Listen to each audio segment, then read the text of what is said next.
Hello, welcome to Miniature Realms. My name's Stuart. Beastmen Brayherds pre-order day is here, and Games Workshop have very kindly sent me the Arcane Journal and the cards to have a little look at early, so let's see what's inside the book.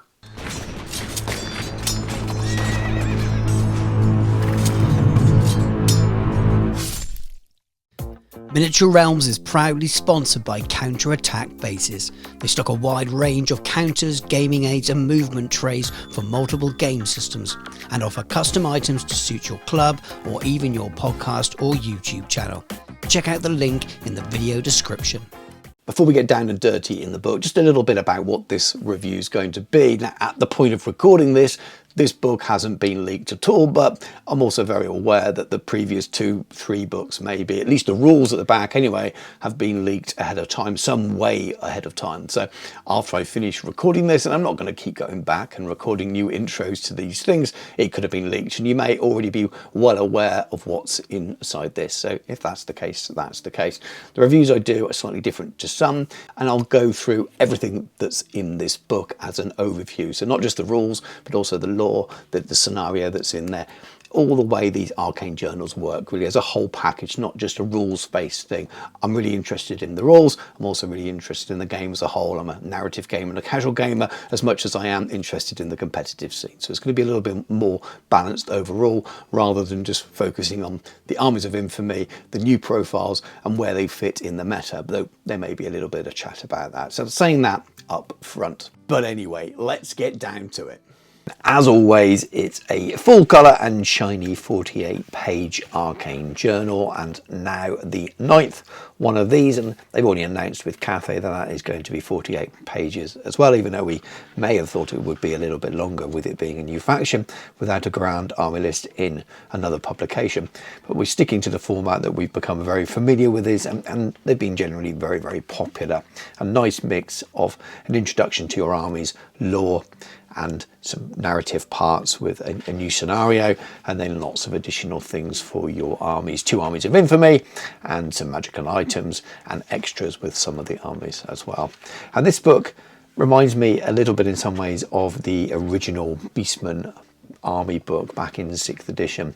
Some of that is visually because of the sepia tones, and that was very black and white back then, very grim and dark, and it just matches this faction perfectly. You can see that here with the lovely artwork that's kind of been retinted in this sepia tone, and it works very well. Something else with the Beastmen, and I don't mean to offend Beastmen players here, players that are really, really invested into this faction, they don't have as much deep lore as some factions. So very recently I've reviewed the 4th edition High Elf book with my friend Jordan on the Jordan Sorcery YouTube channel, and there's so much there. It's an epic history that goes all the way back with all these different kings and rulers and princes and loads of things in a timeline. It's a little bit different with the way the Beastmen are presented, and I think that's a benefit with these smaller, lower word count Arcane Journals, because they can get more of the full story and more of the full feeling of the faction over in the initial pages, which we see here, setting the scene, telling us about what Beastmen are, where they live, what their influences are, etc. And it just works quite nicely in the smaller word count, and you don't feel like quite as much is being left out. You get a fuller picture if you're a new player to the game. And then aside from the inside cover, we move into the first full colour spread, From Whence Comes the Multifarious Beast, and it's pretty much a picture of the whole of the known old world. You have the Empire, you have Bretonnia, and you have all the way down to the border princes, and then up towards Kislev and almost up to the borders of the waste there, maybe a little bit lower than that. And we have lots of forests, and where there are forests there are lots of opportunities for beastmen to reside, and you can see their symbols there amongst those of the Empire and Bretonnia. And as we turn the page over again, we have the realms of the beast, and essentially there you have these little paragraphs explaining some of those different geographical locations. It gives you ideas about where you may want to set your own army's lore. If you do that kind of thing, not everyone does. I know I really like to get into the thought processes when I paint my armies about where they come from, where they reside, because it helps me think of paint schemes and things like that, and just adds to my overall enjoyment of the game. And quite often at this time in these books, and no difference here, we have our first sort of colour plates with ideas of how you may wish to paint your armies. And we have a few examples here with a few little explainers around them as well. But again, it gives you ideas of how you may want to paint your miniatures, how you may paint their weapons, their armour, and that kind of thing. And then as we turn the page further, we get something really cool, which again, I think appeared in that 6th edition army book. And then you had 2 army books really, 6th edition and 7th. Before that, they were part of the wider Chaos armies in many different editions. But we have the Dark Tongue, a little bit of an explainer about the language of demons, and then the Beast Tongue and how that differs slightly. And we've got all these cool hieroglyphs there, so you can put these on your banners, paint these on your troops and things, which I think is a lovely addition. Every time they've had something like this over the years in different army books, be it dwarven rooms, elven rooms, those kind of things, just really like this kind of extra stuff. Just adds extra depth overall to the world and increases the world building. And that's pretty much the first quarter of the book, and I think it sets the scene and tone really nicely for the whole publication, and that remains throughout, and I think it's worked very well. And the beasts, the very nature, as I've already mentioned, of their background and lore being a little bit more narrow in its perspectives, fits really nicely into this size of publication, and the theme throughout the book feels the same. It just works very well. All the Arcane Journals have been fantastic, but with so many of them, I'm left wanting loads and loads more, because I know there's so much more. But as a compact device for delivering a feel for an army, this just does an excellent job of it, and we will see that more and more as we go further through the book. The next section, again, is familiar with the format that we've seen with all of the Arcane Journals. We move into the modern lore in the late 2270s of the old world timeline, and we edge towards the narrative scenario that's included in each of these Arcane Journals. And we know there's lots more going on around the periphery, and there's more with each of these factions, but to pick a particular campaign and a couple of characters to work on, which very often are the characters that you see in the Armies of Infamy later on, or the special characters included in these books, and it just starts to tie the narratives together, and we can see that really well here. The Depths of the Winter mentions Friedel the Chainmaker and the Wasteland, and that campaign that we may have already read about in the Warriors of Chaos and the Empire Arcane Journals, which is really nice to see. And we start to see that kind of interwoven campaign narratives that they're forming together with these different Arcane Journals, and we start to get a real picture of what's going on in that central theme of the old world, which was so much talked about at the beginning of the game, about the focus being around the old world, and it really is around the narrative. I know sometimes some commenters have said, well, Cathay's come, they clearly didn't really mean that, they don't know what they're talking about. I think we're missing the point a little bit there, is that the core of the fighting and the story that's being told is around the old world, or it's all moving towards the old world, hence etc. coming up into the border princes. Doesn't mean the origins of all of those factions will be in the old world, so it does give scope beyond that, but the stories being told at the moment are very much focused in that more central locality, and I think that makes loads of sense. I have no intention of reading all of that lore to you here, but I may cover it in a future lore video, and I really do plan to get back to completing those. But essentially we are focusing around the north of the Empire for this campaign and linking it in with Westerland, which we have already seen. And there are mentions of the town of Eisenbüttel, where Middenheim is mentioned as well, where troops come in from there. Crowmore, one of the new characters, very much features in this, as you can expect. And we have a lovely map, the Advance of Crowmore, which really begins to tell the story of the narrative within this book and how it interlocks with the current narratives that are going on already in those previous Arcane Journals, which is really cool to see. And that brings us neatly into the narrative scenario in this Arcane Journal, the clash at the Northern Crossroads, which is very much Crowmore against a army of soldiers of Middenheim, which is really cool. You have the poor old defenders of Middenheim in a not quite central area of the battlefield, but fairly much away from the borders, being surrounded by attacking wild beastmen, which is exactly what you want. And it's set in the snow as well, 2,500 points aside. Let me know if any of you have played any of the Arcane Journal scenarios, these narrative ones. I'd really like to know whether people have played them and enjoyed them. We then move on to some of the prettiest pages in the book, as they always are. We have a lovely double spread of a Beastmen army in full colour there. Always beautiful to see, and no matter how old I get, I always love these pages in the books, and maybe I lingered more on them as a younger man than I do now, but they are just beautiful and still always inspiring, and we can see some of the returning miniatures shown off in these pages here, and obviously the new miniature of Crowmore, the Prophet of Doom, and the Leering Spirit, which interestingly enough, I think a few Reddit theory threads have him as maybe the rebirth of some famous character, but we'll leave that there for now and see what happens in the future. And then we move into what begins to be the rules section, but as always before that we get some lore around that as well. It's never just pure rules, and the Guardians of the Blood Grounds sets up the idea, or setting the background around herdstones and the minotaurs that protect them. And I really like this. It shows the lore doesn't end in that first half of the book. It continues throughout, as it should do, and we have some beautiful artwork there, which I think might be new artwork. Very, very cool. I love the look of that sinister tree. That the oranges of that kind of artwork go right back to those 6th edition books I mentioned earlier on. There's some fantastic pictures in there, so if you can get hold of a copy and have a look, it's great. But I do like the newer looking versions of these. But we are on to our first army of infamy now, which is the Beastmen Brayherds Minotaur Blood Herd. I actually think the Grand Army list gives you quite a lot of options with Beastmen, depending on who you choose as your general. You get quite a lot of inbuilt theme there already, but these will just add even more, and the Minotaur Blood Herd is no different. And for characters, you can have 0 to 1 Doombull per 1,000 points, 0 to 1 Bray Shaman per 1,000 points, Gorbals, Wargals, and Centaur Chieftains, and that, as usual, makes up to 50% of your points value. So that's really cool. You're looking at Doombull generals, you're looking at, or a Bray Shaman being there, but that's the main thing. You're looking at a proper Minotaur themed list.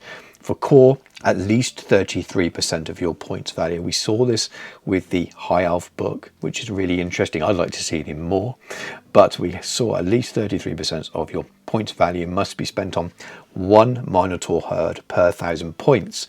So that's a 1+, and you're going to have 2 if you're playing a 2,000 point game, which seems to be the game standard.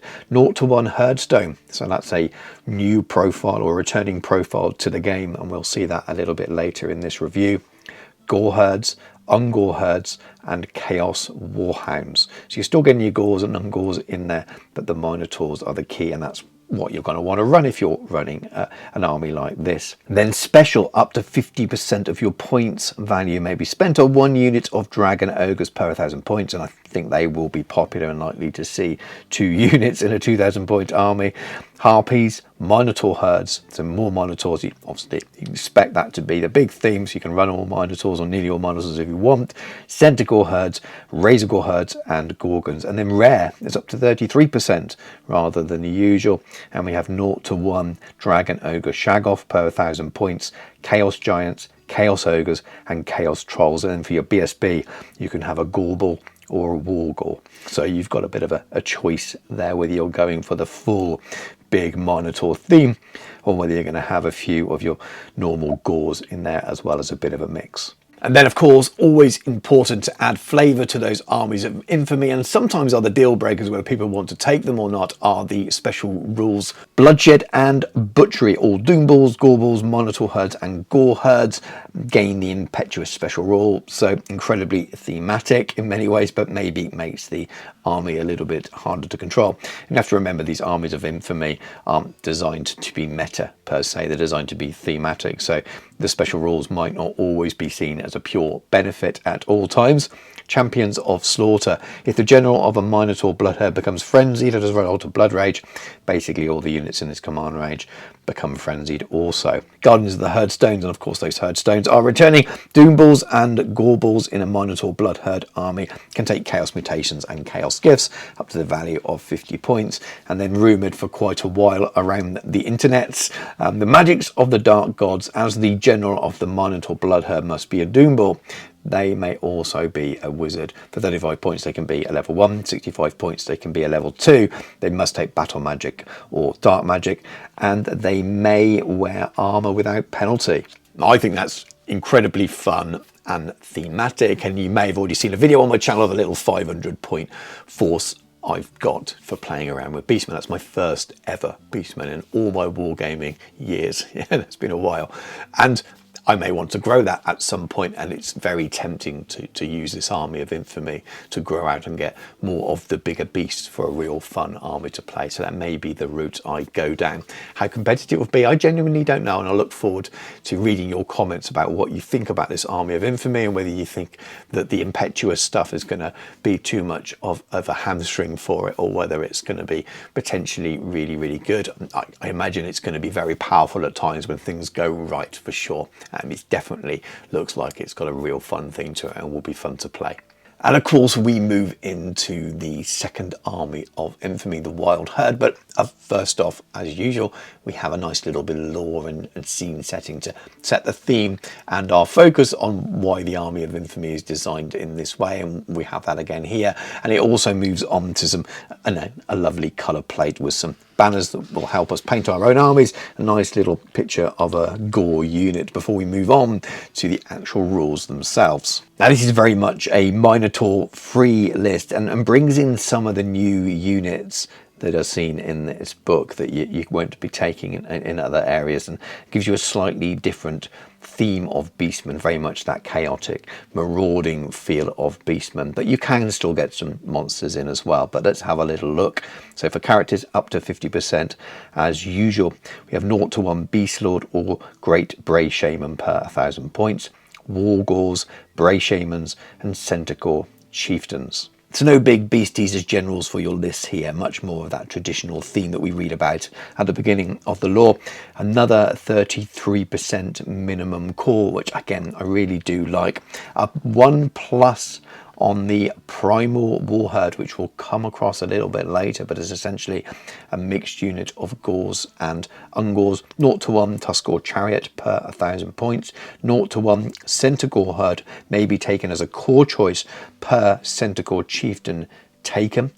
Gore Herds, Ungor Herds, Chaos Warhounds, Primal Warhounds, and Razor Gore Herds. With special, up to 50% of your army's points value may be spent on 0 to 1 units of Dragon Ogres. So again, these are popular. I'm sure they will keep reappearing on all of the flavours of Beastmen army list. Warped Gores, which are cool and we'll see a little bit later on. Bestigor Herds, Harpies, Centaur Herds, Tuskor Chariots, Razor Gore Chariots, and then 0 to 1 Cockatrice or Praetor, which is also returning per 1,000 points. And then rare, and it's another 33%, or up to 33%, Dragon Ogre Shagos, Jabberslythes, Cygors and Chaos Giants, and then Chaos Spawn as well, which are obviously also very popular. And BSB, a single Wargor in your army may be upgraded to a Battle Standard Bearer, so that's much more standard. Ancient Sorcery introduces the new lore of primal magic, which we'll see a little bit later in this book, and Beastmen Shamans in the Wild Herd army can take it. Dark Coven is another magic related thing, and that really is the theme of this army, and a coven it is as well. So when you have more than one Beastmen Shamans in a Wild Herd army, they can add modifiers, so a +1 to the casting and dispel if they're within command ranges. However, obviously if you miscast and things go wrong, you roll that dreaded double 1, then the miscast table is applied to the whole lot of the coven that's casting together. But I do love the theme in that, and maybe we will see great shaman led armies here with multiple magic users to make a benefit of that. Could be really quite powerful and very, very cool. Gifts from the Dark Gods is that character models may spend additional 25 points on magic items and an additional 25 points on chaos mutations. So really adding to that chaotic theme of the Wild Herd, that more mutated theme and that influence of the rise of chaos, which is incredibly cool. And the theme is just so strong throughout all of this. Roaming warbands is basically a way of giving ambush to a number of units. So you've got Gore Herds, Ungor Herds, Primal War Herds, Centaur Herds can gain for 1 point per model, and then your Chieftains and things as well for 10 points. And then in addition, a Gore Herd, Ungor Herd, Centaur Herd per 1,000 points with a unit strength of 10 or less may be given the Ambushes special rule for free. And as I've alluded to throughout my description there, the theme is just dripping from the page here throughout. It's very, very cool. Sometimes with the special rules there's a couple of really good ones and a couple you think, oh, that's a bit okay. Here, every single special rule matches the theme of the army. The ambusher stuff is there if you want it. You don't have to take it. I know that it's a little bit unreliable in game sometimes, but it's incredibly thematic. All the other rules are great. You get the ability to take that new lore. The dispelling stuff is just brilliant as well. And then the chaos mutations and extra magic items just really adds to that theme of the magic-driven, chaotic nature of this Army of Infamy. And I love it. I think it's really, really strong. So now we move on to the new special characters in the Arcane Journal, starting with Crowmore, the Prophet of Ruin, who was teased as a miniature quite a few months ago. And I think his lore and narrative is particularly strong, and it might be something that we see forming a core of some of the ongoing narratives within Warhammer, the Old World. Now, I won't read the full lore to you, but right from birth, Morgur prophesied that Crowmore would aid in plunging the world into darkness and ushering in the rule of chaos, which is pretty cool. But Crowmore, the Prophet of Ruin, is a great Bray shaman. He may be included in the Beastmen Brayherds army using any army composition that includes this option. So he's not just in the armies of infamy, and I'm sure he's going to be a really important part of people's armies, let alone the ongoing lore. He's 245 points. Movement 5, weapons skill and ballistic skill 3, strength 4, toughness 5, 4 wounds, initiative 3, 2 attacks, leadership 8, 30 by 30 mil base, and then it's 25 by 25 for the Leering Spirit marker that you get with him as well. He has a hand weapon and the Grizzly Totem, which is his Bray Staff. And the Grizzly Totem, in addition, all enemy units within 6 inches of Crowmore suffer a -1 to their leadership characteristic to a minimum of 2. So that's what that does. Magic wise, he's a level 4 and he knows spells from the dark magic or the primal magic laws, and his special rules are Bray Staff, Future Sight, Gaze of the Gods, Leering Spirit, Law of the Beasts, Mark of Chaos Undivided, Primal Fury, and Warband. Future Sight, he has a 4-up ward against any wounds suffered, which is really nice to have included. Some of these special characters are a little bit light on protection sometimes, and we get so used to building our own characters and adding many protections as possible for some of our important playing pieces on the table. Well, he has a 4-up ward built in, which is pretty cool. And then this really fun thing, the Leering Spirit. So when Crowmore is deployed, you place the Leering Spirit marker anywhere on the battlefield that is not within 8 inches of an enemy unit.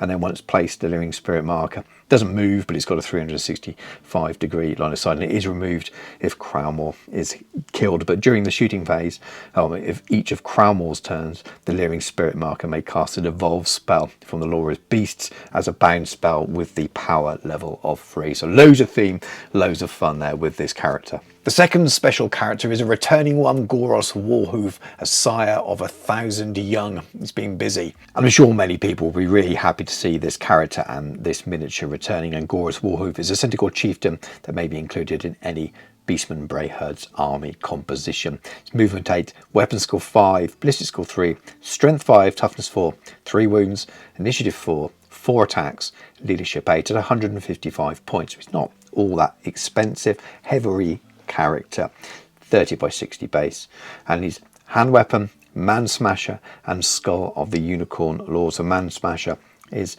a strength +1, -1 AP, armor bane, magical attacks, multiple wounds D3.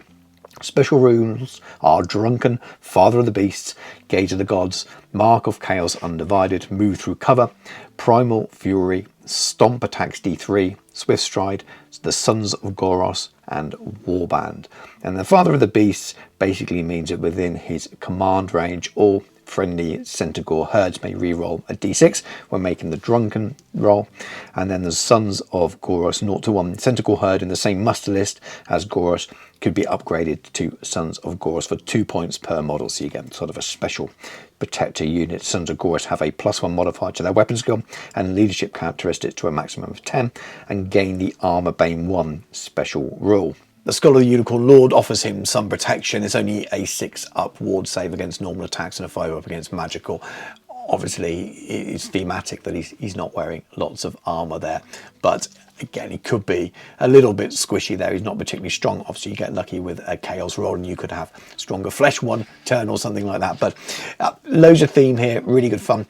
I've no idea how popular he will be. I think he might be overshadowed a little bit by some of the other things in this book naturally, but I'm sure he will see some play.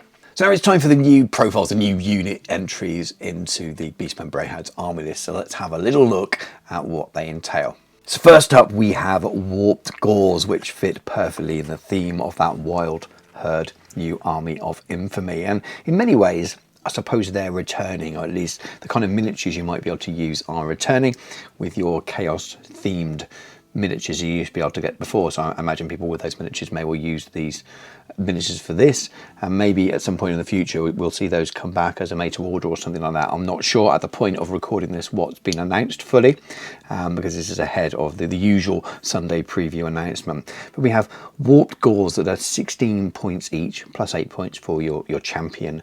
And they are movement 5, weapon skill 4, ballistic skill 2, strength 3, toughness 4, wounds 1, initiative 3, D3 attacks, leadership 7 for the regular, leadership 8 for the champion, and they're 30 by 30 mil inventory. Minimum unit size is 5, and they have hand weapons. And then the unit must take one of the following, so additional hand weapons or shields, and they're free. So you've got 2 main build options. Then you've got your usual champion standard musician upgrades, and then you can take the ambushers rule as well. So 1 unit can at 1 point per model. The special rules are Armoured Hide 1, so there is an inbuilt save into them. Blessing of Chaos, and we'll look at the table in a moment. Blood Rage, Mark of Chaos Undivided, Move Through Cover, Open Order, Primal Fury, Random Attacks, Stubborn, and Warband. And if we look at the Blessings of Chaos table, when this unit combat is chosen during step 1.1, choose and fight combat subphase 2, roll on the table below and determine the effect of its warped blessings. A d6 roll of a 1 or 2 gives you stinging barbs, which basically gives them models. The poisoned attack special rule, good. 3 to 4 scything talons gives your unit armor piercing characteristic of -2, good. And then 5 to 6 is chitinous high, which increases their toughness by 1. So all good, all be situational. I'm sure at times you'll be rolling the thing you didn't want against a specific unit, but they could be incredibly powerful at the right time. And they are quite expensive per miniature, especially when you add in your champion and things to the unit. It is going to start adding up. But what an awesome thematic unit. And it says here representing the unit in your games. Warped Gores can be represented by combining cores with components from the Chaos Spawn kit. So you can really go to town on this, make it really thematic and gruesome, and I can't wait to see some people's conversions and what they do with this unit. Now we move on to Primal Warhounds and their beast pack leader, in many ways the Ungor Ravager. Now they're very similar to your standard Chaos Warhounds. Stat line is almost identical, apart from the leadership I believe is 1 lower. They are 1 point cheaper as well. Minimum unit size is 10. I think it's only 5 on normal Chaos Warhound. So you're running these in a slightly different way, running these more as a unit that you're trying to keep together with your pack leader controlling them. And I guess he has a leadership of 7. So that means that you're going to be able to control them maybe better than you would the standard Chaos Warhounds anyway, regardless of them having a lower leadership. As long as you keep, obviously, that Ungor Ravager alive, they can take Armoured Hide and poisoned attacks just the same way as the Chaos Warhounds could do. Some of the special rules, I believe, are slightly different. So they don't have Loner, but they do still have Move Through Cover. They are close order rather than open order, and that's one of the big changes. They have Warband as well. Obviously, both have Swift Stride. So this is more of a quick unit of primal hounds charging forward under the control of a Beastmaster rather than those smaller MSU style units. And it'd be interesting to see whether people take them. They're pretty cheap. So maybe you go with a really, really big chunk of these and throw them in at people. They are still obviously only 1 attack. They are weapon skill 4, standard, pretty low strength and toughness though. So I'm not sure where I sit on these. I love the theme though. I'm not sure where I sit on them as opposed to running the small units of hounds, Chaos Hounds that we see already, and which is better, and whether this offers something that is better or just something that's different. And my gut feeling is it's just offering something that is different. The next one is really fun, Primal Warherds. So it's basically a big mix of Gore and Ungor in one unit, and we saw that in the Army of Infamy, and it definitely adds a different kind of ravaging warband theme to it, and I really, really like that. The Gore and Ungor are the same profiles as far as I can tell, and the faux render basically becomes the Gore champion version. The unit size is 10 plus on both, so you need at least 10 gore and 10 ungore to start with in the unit, and they're on 25mm squares as well. Gores are hand weapons, ungores are hand weapons and shields. And then you can buy additional, and it's free. So I say buy, it's probably the wrong way of describing it, but the gores may take one of the following: additional hand weapon or additional shield for free. So it's must take, as usual. Ungores must take one of the following: thrusting spears or throwing spears. So you've got a real nice mix. You could throw your spears and then you charge in. And as you see how they work later on, that the gores push to the front in combat, push to the front rank, that could be really thematic and maybe work quite well as well, throwing your spears, charging in, gores at the front before the ungores get squished a little bit later on. You can have your usual command options as well, and the foe render can also have magic items up to 25 points. Special rules: bestial charge, which is basically means you get a +1 strength modifier if you charge 3 inches or more, which is cool. That's just for the gores. Blood rage, close order, horde, impetuous, mark of chaos undivided, mixed unit, motley crew, move through cover, primal fury and warband as well. And the mixed unit basically means that if you're shot at by ranged weapons, you should evenly spread out those wounds across the unit between both sides, rather than just taking all your ungores off first. But again, really cool and thematic, and probably quite good as well. If you're going to run a big horde of those, it could be a really fun way of doing it, and I like it. So again, looking forward to a little chat about that in the comments, what people think of that unit. Is it beneficial to run them like that, or are you just going to run standard gore and ungore units, or maybe just standard gores and ungores with the usual poison bows and all that kind of stuff? And the last profile is the Praeton. It's something I just didn't recognize. My brain did not recall it from days gone past when it was announced, but luckily people informed me. I think it was from the Monstrous Arcanum. But we have a monstrous creature on a 75 by 50mm base with a unit size of 1, with a movement 6, and its weapon skill 5, ballistic skill 0, strength and toughness are 5, 4 wounds, initiative 5, 4 attacks. Leadership is 6 at 160 points, and then you can add on ambush for 10 points and frenzy for 5 points if you wish to do so. You can also take it in a Grand Army 1 per 1,000 points as a special choice. Special rules are close order, crown of antlers, endless malice, fly 10, impact hits D3, large target and terror. And let's have a little look at this. Its kind of attacks, its weapons. So we've got the Crown of Antlers, which is impact hits caused by this model with this special rule, have the Armor Bane 1 special rule, and the Armor Piercing characteristic of -1. Endless Malice, basically, if this model wins combat and is able to restrain and reform enemy units within 6 inches, must take a panic test if a nearby friend has been destroyed. And then Twisted Antlers, which is its attack, and one of its attacks. Combat, strength as user, -2 AP, armor bane. So a nice little creature there. It's not going to be one of the kind of game breaking creatures out there, but for people who really love the model, it's also not ridiculously expensive either. So I think we might see a few of these around, and I'll be interested to see the model in hand. Actually, I don't think it's one I've ever held. So right towards the end of the book now, on to page 42, and we get a little bit of lore before the next bit, giving us a little bit of background. But essentially we're into the new magic lore, the magic items, and of course the Herdstone, which we'll look at first. So the Herdstone gets a full page of lore around the power of the stones, which is really nice. And at the time of recording this, as part of the normal announcement from Adepticon, which is all I've seen, I'm not sure whether they're bringing the miniature back or not. At the time you're watching this, you'll have seen the preview at the very, very least, and you will know whether they're bringing back some kind of Herdstone miniature or not, or whether we're making them ourselves, which is definitely something that most people would be able to do, or 3D print one or whatever. But I know there was one in the AOS range that people will no doubt be trying to get hold of, and hopefully they've been able to bring that back, or it's something that comes back in the future. But anyway, I'm talking about something that you may well already know, but a Herdstone is 1 per army at 100 points, and it's a unique type of special feature, and the rules for the special features are on page 272 of the main rulebook. Measuring no more than 6 inches at its widest point, so you don't want to make your base too big on them.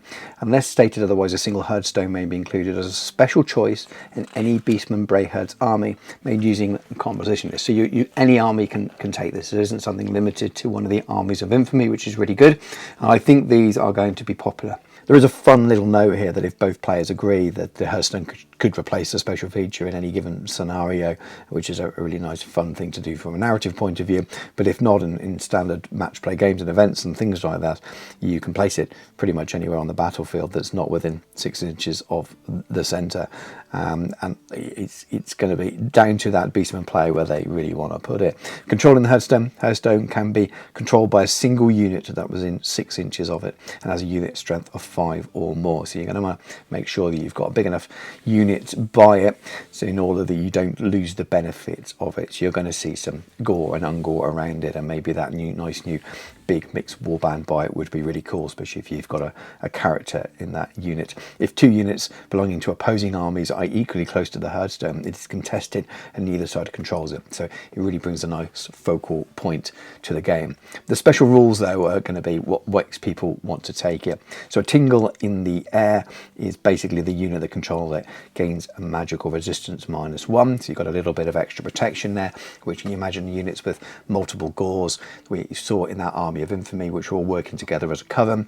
It could be really useful to help protect them. They're already buffing their protection in terms of dispels and things like that, and you give them extra protection on top from offensive spells trying to damage them. That could be really cool. Bestial Fury is great. So if it's controlled by a friendly Beastman unit, then any units that were within 12 inches of the Hearthstone may gain rerolls to wound rolls of 1s engaged in combat. So rerolling those 1s to wound could be really good, and this is going to be something that people really like. And back to that whole magical coven stuff that we saw with that one army of infamy, and that'll definitely be powerful using it with this. But even without, dark sorcery essentially gives friendly casters within 12 inches a +1 modifier to casting rolls, and then enemy wizards get a -1 to their casting rolls. So that, again, you're layering up those buffs and debuffs, especially if you're using that coven rules that are found in that cool army of infamy. Fearsome Edifice is a leadership debuff for that 12-inch bubble, so enemy units are making their test on a -1 leadership.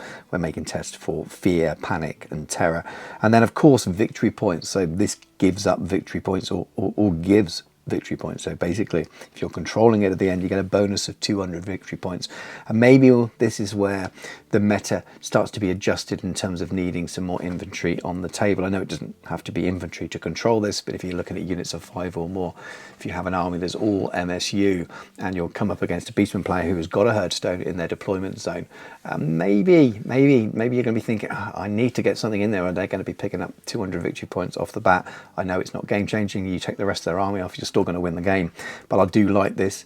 Things like this starting to be layered into the game start to maybe bring more the idea of having infantry blocks back in the game and make them more useful. Lore of the primal magic. So just like the Wood Elves, they have an entire new lore, not just some signature spells, but it is also Army of Infamy locked, or partly so. Again, just like the Wood Elves, there is a magic item you can take later on which will allow any wizards to then take this lore. Primal Gloom signature spell. It's a magical vortex, casting value 9, range 12, remains in play, 3-inch small blast template, and you basically place the central hole anywhere within 12 inches of the caster, and it becomes dangerous terrain. And then within 6 inches of that template, enemy units suffer -1 to their leadership to a minimum of 2, and treat open ground as difficult terrain as well. Really cool defensive spell, and I don't know, it feels very powerful as a signature spell there. I think that's going to be really popular, and it's the start of maybe why people want to go and pay for that magical item in order to take this in Grand Army list as well. Call of the Wild, conveyance, casting value 8, range 12. This spell can only target friendly models whose troop type is infantry or cavalry until the end of the turn. The target friendly unit gains a reserve move special roll. So nice and fun. I think we've seen something very similar to that before in recent books. In the Gloaming Wildwood, it's a hex, casting value 10, range 15, remains in play, and essentially the targeted unit suddenly fears all models in the caster's army, and if those models already cause fear, that then moves up to terror as well. Again, situational at times, but really adds a nice defensive ring and buff, and we've seen that with the previous kind of spells as well.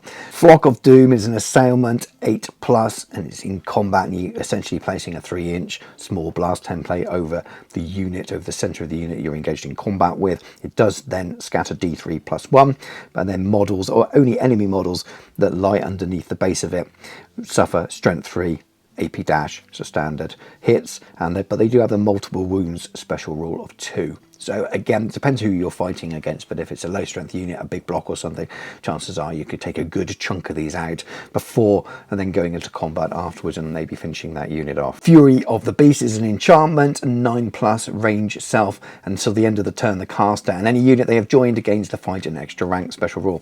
Again, more combat buffs, so the combat buffs or debuffs in this primal law of magic, and I just think it feeds in perfectly to that Armies of Infamy, having multiple casters here in units, buffing units and really making a difference. And nothing is like blow away your opponents, but it's all this kind of subtle chipping away, making your units better. And I can see it all the synergies here adding up really nicely. For the first more offensive weapon, we have Strangle Root, and it's a magic missile, casting value 9, and the range is 4d6, so it could only be 4, but we could be going 24 inches here, which could be quite nasty. So draw a straight line of 4d6 in length from the caster's base edge.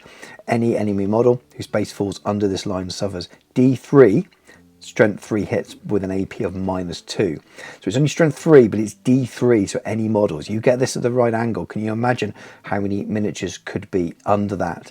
I think this could be really nasty, and you're not rolling to hit there. It says they suffer D3 strength 3 hits with an AP of -2. You get your caster at the right angle here, you've charged in the flank of a big block or something like that. You can do a lot of damage with this, and it's only a 9+ as well, so that's pretty scary. And also you'll have games where it does absolutely nothing, I'm sure, as well. Neath the Shaded Woad Spam is a magical vortex, casting value of 10+, range 15 remains in play, and it's a large blast template that doesn't move. So you stick it where you want it within those 15 inches and then it doesn't move. And again, really good debuffs here. Units within 6 inches of the template, enemy units suffer a -2 modifier to their ballistic skill to a minimum of 1. Enemy units that end its movement within 3 inches of the template must immediately make a panic test as well. And if the test is failed, the unit flee directly away from the nearest enemy unit, which is not fleeing itself. Again, what a brilliant defensive spell here that's also going to really damage some of these really high-end shooting units. You stick this in front of a unit that's going to get you with their high BS weapons. This is obviously an anti-wood elf spell, and they're very much themed together with some of their narratives as well. And again, I think this could be a really, really good spell, and nothing is ridiculously high to cast here as well. Now, I think that's a really thematic new lore there, really good. Works with the Army of Infamy, obviously, because you can take it in that unit, but also the ability for other shamans to take it is coming up. I just think it's good. I think every spell looks like it's got use. You can read it and you think, actually, I could be able to use this. It seems thematic enough, which is great. And also, I don't play competitively very often at all, but it's got that feeling that some of those could be pretty good as well. I might be wrong, might be way off the mark, but I think people will be excited by this new lore. I think it's pretty good. The final part of the book, as always, is the magic items. So let's just have a quick look at what each of these do. I'll try to skim through these at pace now to make sure this video doesn't end up ridiculously long. And we always have the really big, expensive one at the top, which seems to be standard. The Black Maul is 80 points. Combat, strength +2, -AP3, extra attacks D6, magical attacks as well. And each time a 6 is rolled for the extra attacks D6 special rule, the wielder of the Black Maul suffers a -1 to their weapon skill characteristic to a minimum of 1 as well. So it's really good and really powerful, but you're slowly going to get worse and worse at fighting when you're using it. But the potential damage output there at strength +2, AP -3, and then extra attacks up to D6, up to 6 more extra attacks, and magical, could mean this is really, really brutal and maybe worth it. I'm interested. When things are 80 points, they quite often don't get taken, but it does look really cool and fun. And slightly less pricey at 40 points are the Axes of Krogor. It's a strength +1 combat weapon, AP -2, still extra attacks +1, magical attacks requires 2 hands. The wielder of the Axes of Krogor may re-roll any rolls to wound of a natural 1, so you're re-rolling ones with it as well. I think that's pretty good all around, to be honest with you. I can see that being taken, maybe more as the standard, more affordable choice. There's no debuff there to your weapon skill over time. It's still giving you minus AP2, still giving you a plus to your strength already, and an extra attack and magical. Pretty good there. Brass Cleaver, 30 points, and it's combat again. It's strength as user, -2 AP, and it's magical attacks. The cool part here though is the notes that models are not permitted any armor, ward or regen saves if you roll 6s to wound there. And for 30 points, again, I can see that being taken. -2 AP there. I think it could be pretty useful. Then we have the Scimitar of Skultar at 25 points, and that is a standard strength, -1 AP, armor bane, magical attacks, multiple wounds. So it's the special rules there that really help, just giving you that little bit of an extra buff over a normal weapon, and that becomes your super budget, your affordable choice. But again, I can see all of these potentially being taken. That Black Maul is just so good in some ways that I'm sure people will take it, but the rest of them are at a points level that I think we'll see in armies quite a lot. Magic armor, full plate chaos armor for 40 points, or heavy chaos armor for 30 points. So this is where your Warriors of Chaos theme is coming into this, or these are the benefits of that army. And the really good thing is also you can take these by wizards, so wizards can wear these, being magical chaos armor gifted by chaos to them. So you've obviously getting your benefits from wearing the armor, and also on top of it a 5-up ward save. And I think these will definitely see play. They're excellent. They're giving you really good saves. They'll be taken above the standard items, and when you have multiple characters in an army and you haven't got common items and sometimes you run out of protective options, well, these will definitely be used, but I've got a feeling these are going to be used in and above those. And then we've got the Fur of Shagru for 20 points. It basically buffs existing armor by 2+ for non-magical shooting. Then we move on to the talismans, and these are both quite fun. The Chalice of Dark Rain is 50 points, so it's not cheap, and it's only single use, so that will be something that figures in whether this is taken or not, but it is very good for that single use that you do take it. So until the start of your next turn subphase, the range of all enemy missile weapons is halved, rounding fractions up, and enemy war machines cannot shoot. So in a shooty heavy meta, this would be great, and if you knew who you were playing against, this would also be really good as well. So you're going up against a gunline or a heavy shooty elf army or something like that, again, this would be really powerful for shutting down that shooting phase for one turn. It's whether the 50 points is worth it to take as a sort of an ongoing thing for people attending events at tournament scenes, those kind of things. And then we have the Cornucopia of Corpulence, just a brilliant name there, not something you'd like to say too often after a few drinks, at 30 points. Essentially means a model's in base-to-base contact with the wearer have to make a toughness test, and if they fail that test, they lose a single wound. I think that's good and fun. 30 points maybe will mean that doesn't make its way into every list, because it's a little bit situational for that, and it may be spent on other things like magic armor, etc., but it's definitely a bit of fun. Magical standards, the Gore Banner, 50 points, and it basically means that enemy units have to take a leadership test in order to charge, and if they don't, they count as a failed charge and don't move, etc. It feels like a really nice synergy again with all that defensive stuff. Again, 50 points, will people take it if they don't know who they're coming up against? If they come up against a high leadership army, maybe we'll find that 50 points doesn't seem to go very far. If you go up against low leadership armies, could be really, really good. Banner of the Warped Moon, and I think under the current meta, could be really good. And it's only 45 points as well, so it's definitely affordable.